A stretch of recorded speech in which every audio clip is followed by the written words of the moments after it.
Dr. Angrist, how many bullet wounds have you examined?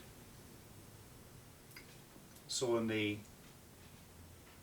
15 years of your career, hundreds, perhaps thousands.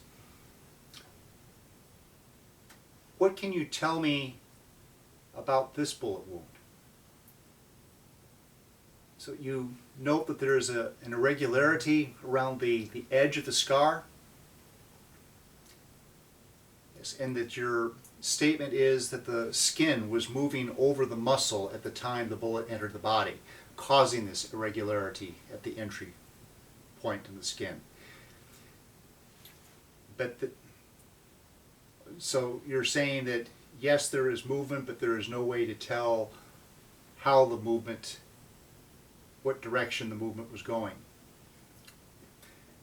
Doctor, I would like you to look at the illustration that is up now and like you to comment on that. And so what your comment is that this is the angle that would be approximate of the entry into Mr. Ramirez at the time he was shot. And that from this sitting position, the bullet entering at somewhat of a slightly downward angle, and that the scapula would have deflected the bullet down from the shoulder area into the upper area of the diaphragm, lodging in the side of the heart. Thank you, Dr. Angrist. I have no further questions.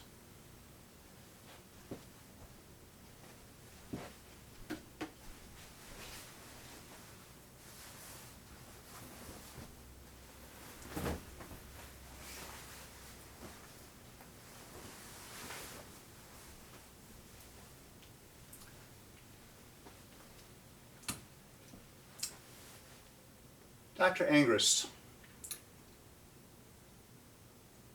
with the testimony in this court by a Dr. Marshall, another expert, are you familiar with that testimony? You are.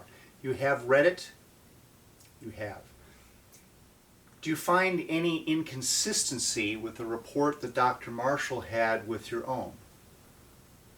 No? Really? Can you explain further? So the position that you have is that this is what was explained to you by Mr. Ramirez. This is where Mr. Ramirez claims that he was positioned at the time of the shooting. Understood? But that Dr. Marshall received his information as to where the location of Mr. Ramirez was from the police report. And in that police report, instead of Mr. Ramirez sitting, he was standing. So your position is that both you and Dr. Marshall are in agreement that the bullet wound was caused while Mr. Ramirez was in motion of some kind, either perhaps with his hand outstretched, coming down, going up in a stabbing motion, or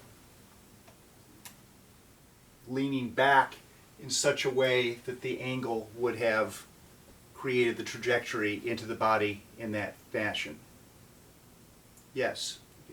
So no inconsistency between your report and Dr. Marshall's? No.